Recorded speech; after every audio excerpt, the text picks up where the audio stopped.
What is going on, everybody? Welcome to the long-awaited top 10 tackles in the 2020 NFL Draft. And this is a position we've spent a lot of time talking about across all of my videos because it's such a thin position in the NFL and it has such a big impact on how games play out, how quarterbacks play and develop.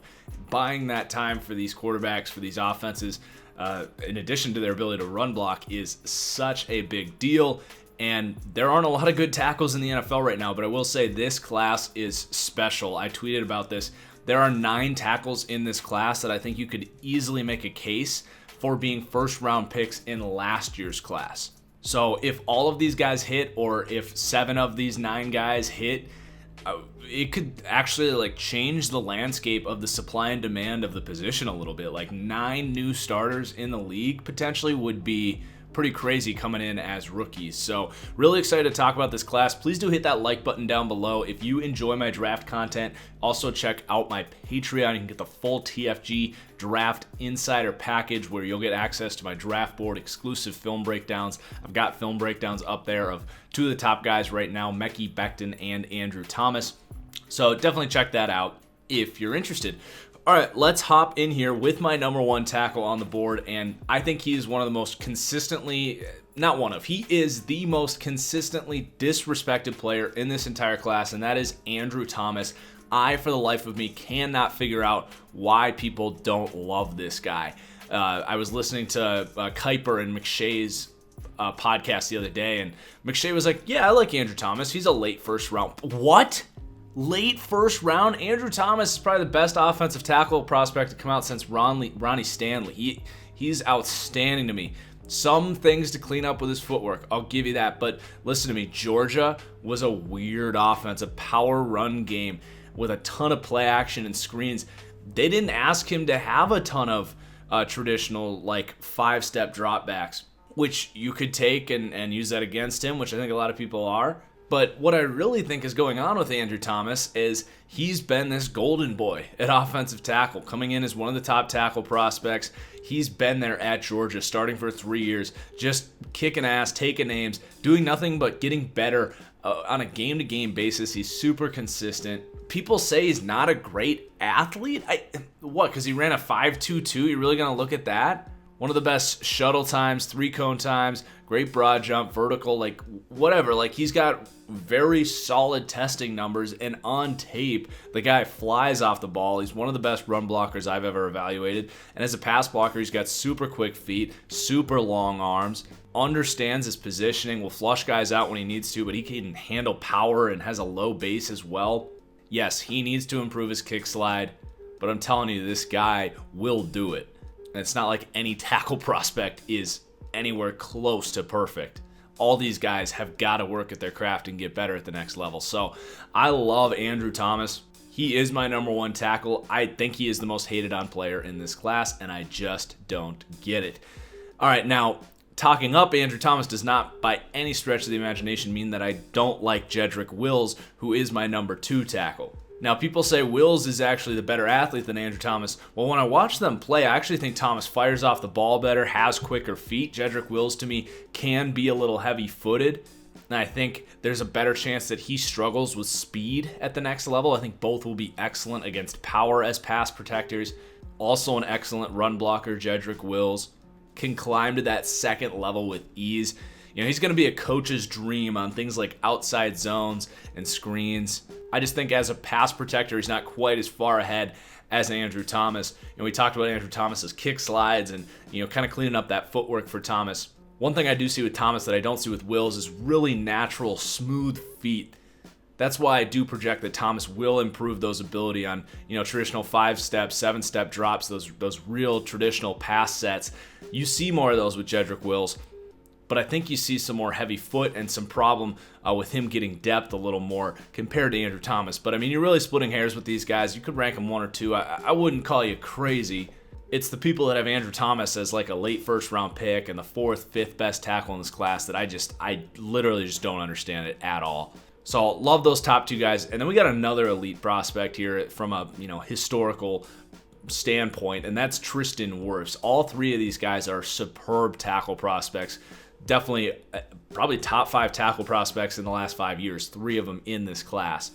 And you look at Ronnie Stanley, you look at Jonah Williams last year, and other than that, maybe I'm forgetting someone, but I think those would probably be your top 5. So Wirfs is an interesting guy. He is a freak athlete. If there was a Saquon Barkley combine performance for offensive linemen, Tristan Wirfs had it. Just historical workout numbers, and his tape is very good. I will say the one thing with Wirfs that you're going to critique him on is his play strength that I do not think is a problem with Wills and Thomas. He doesn't have the longest arms to start with, so it's easier for guys to get their hands inside. But despite that low base he has, he can struggle with power at times.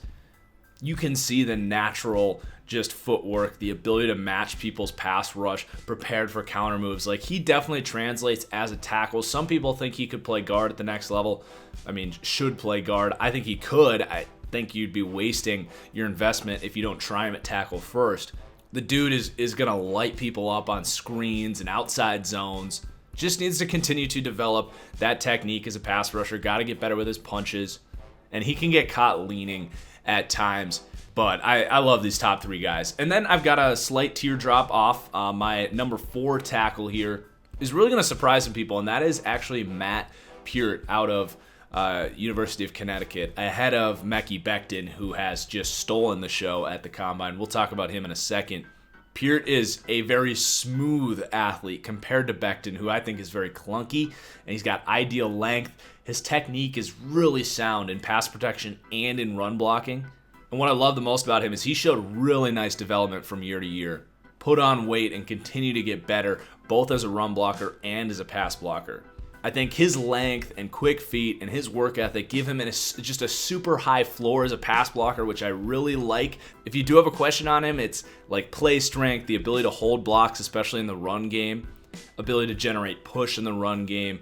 But honestly, like, he came in, I think, at like 285 pounds. So he's been putting on weight year after year. He's up into like the 315, 320 range now, which you love to see. And by his senior year, I didn't see a lot of problems with that play strength. So I feel very good about Matt Peart and what you're getting. Let's talk about Mekhi Becton. I mean, yes, the dude is a freak. Just like, I can't remember who said, I think it was Daniel Jeremiah, was like, you walk into a room, you see that guy, and you go, what is that? But here's the deal.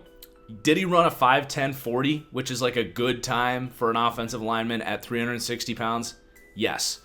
What in the actual hell does that do for him as an offensive tackle? Where's his 3-cone numbers? Where's his 20-yard shuttle numbers? Where's his broad jump? Where's his vertical? Oh, he didn't do those things. On tape, like, he is stiff. Like, he doesn't fire off the ball. He doesn't move well in space. So, yeah, he can run fast in a straight line, but his movement skills are not very good. So, yes, he moves well for his size, but you have to add that for his size cadence for a reason. He is a massive dude. Now, he's actually really good as a pass protector because of that length, because of just, like, you can't run through this guy, and he does have quick feet for his size. So he actually has a pretty solid floor as a pass protector, and I surprised some people when I say this, it's actually his run blocking that's a major concern for me. He doesn't have a great get-off. He has absolutely miserable technique as a run blocker. Some of the worst I have evaluated since I've been doing this. Like, most of the time, all he's trying to do is just put his arm on your inside shoulder and throw you to the side. Like, that's not going to work in the NFL to the level that it did in the ACC. It's just not. Like, I don't care how big and strong you are. So, like, he basically needs to completely learn how to run block. He struggles to reach guys. He doesn't put his head down, plays super high. So, like, I don't think he's going to be a good run blocker at all. Now, he's got a high floor as a pass blocker. He's got some things to work out. He struggles with counter moves. He struggles a lot with, like, situational awareness, like picking up blitzes. He'll flush a guy to the outside, but then he doesn't seal off the inside. He continues to run with them to the outside. You want to seal that off so that they can't come back inside. So, like, there's a lot of things about his game. He's very, very raw. So I'm definitely lower on Mekhi Becton. Obviously, I see that upside, but I think people are overstating his athleticism and understating a lot of the things that he has to get better at.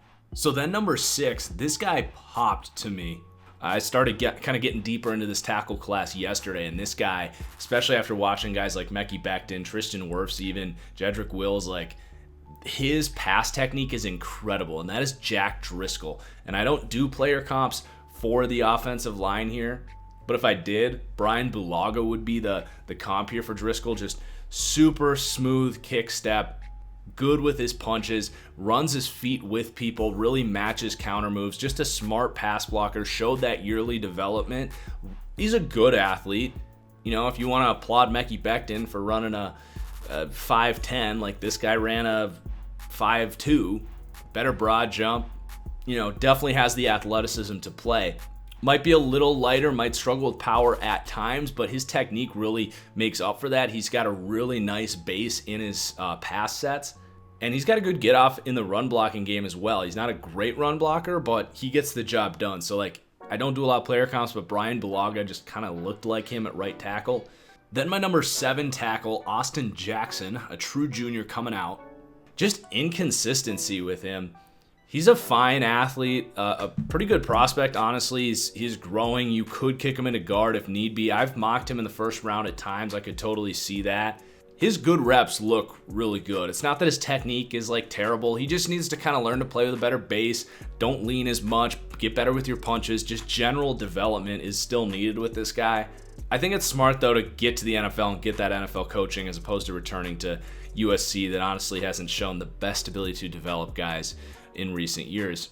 So, like, I love him even to, like, Kansas City or San Francisco at the end of the first. I know San Francisco's shown a good ability to develop lower investment guys, but someone that could have that, like, swingman ability in year one, be that 6-man who could play guard, play tackle in a pinch, but a guy that can develop under some veterans and come in a year or two and actually be like a really high upside starter. Then number 8, Josh Jones. He really just came in a lot lower on my grading scale than I expected. Now, really good player, really sound right away. He's one of the better pass blockers in the class. His feet are heavy.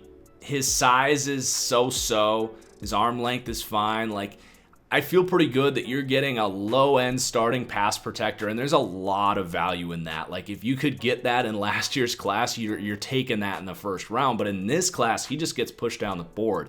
Not a great run blocker, just doesn't have a good get-off at all. I worry about how he's going to handle speed at the next level. Didn't see a ton of it at Houston.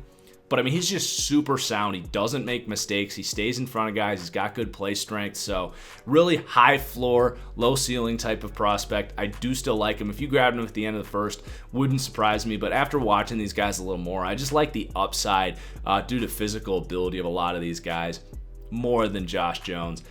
Then my number 9 tackle, Ezra Cleveland. I describe him as a silky smooth athlete. Like, a lot of times, the way he matches rushers is like, it almost looks too easy for him. Now, the thing I don't like about Ezra Cleveland, who a lot of people are shooting up into like the first round, which I'm not quite on board with that. He's definitely come up my board pretty fast here, is he's almost too technically sound and lacks that element of physicality. He is a lighter guy as well, so you just don't see him like bring it. Especially in the run game, like, he just doesn't offer a whole lot in the run game at all. Like, his athleticism can get him to spots, and he'll just kind of guide guys, but he's not generating a lot of push. And I think it's going to look a lot worse in the NFL than it did at Boise State. And then as a pass blocker, like, he's very solid, very sound. His technique's great. His feet are awesome, and he's not even necessarily weak as a pass blocker. One thing that really bothered me about him, though, is, like, he almost gave up on blocks a lot. Almost played like too smart for his own good in a way, and that he would just let guys go. Like, he'd block him for 2 or 3 seconds, and then when that counter move would come, he'd just like stop moving his feet and put his hands down. I didn't understand it. Obviously something you can improve on, but I wanted to like him a lot more than I did. He grades out extremely well per PFF, and like the combine scores and everything was great, but when I watched him, I was just like, oh, I just want a little extra more effort from him. So if you can coach that out of him, you're probably getting a high upside guy, but someone that I don't necessarily know if is best off starting right away. If he could learn from a veteran on like how to play more physical, that'd be great. And then my number 10 tackle here, Isaiah Wilson, super intriguing player coming out as a sophomore out of Georgia. Dude's a freak, 6'6", 350 pounds. You know, him and Mekhi Becton aren't all that different. The only difference is Wilson just doesn't have the foot quickness at that size that Mekhi Becton has in his pass drops. But the one thing Wilson does that Becton doesn't do is Wilson explodes off the ball, is an excellent run blocker, has great technique. So, kind of similar in some ways, but different in a lot of ways as well. Now, because I value pass blocking more than run blocking, especially as a tackle, Wilson's going to grade out worse. The one thing I will say about Wilson is he has excellent potential to actually kick into guard. So he's a young guy, just kind of like we said about Austin Jackson, he just needs to improve everywhere as a pass blocker. I'm very confident in his ability as a run blocker, but he's got to improve his footwork. He's got to punch better. He's got to lean less. He's got to pick up blitzes better, everything. He's just got to grow as a pass blocker as a young player. But if after a year or two, and I wouldn't start this guy right away, by the way, if after a year or two you see him in practice, you're like, he's just not getting it, kick him inside to guard. That lack of foot quickness isn't going to be exploited as much, and he can just maul dudes. And his power as a pass blocker is going to really translate better in the inside. So, if you need a day one starter at guard, maybe you do just take him in the late second, early third round and just play him at guard. Very well could do that. He has some upside at tackle as well. So those are the top 10 tackles in the 2020 NFL Draft. There's a couple guys left in this class. I'll probably do a full offensive line podcast. So make sure you follow the Fully Inflated Football podcast so you can hear about more of these tackles beyond the top 10 and go even more into depth to the guys we just talked about. Please do hit that like button, guys. Hope you enjoyed. Cheers as always, and we'll see you for the next one. Peace.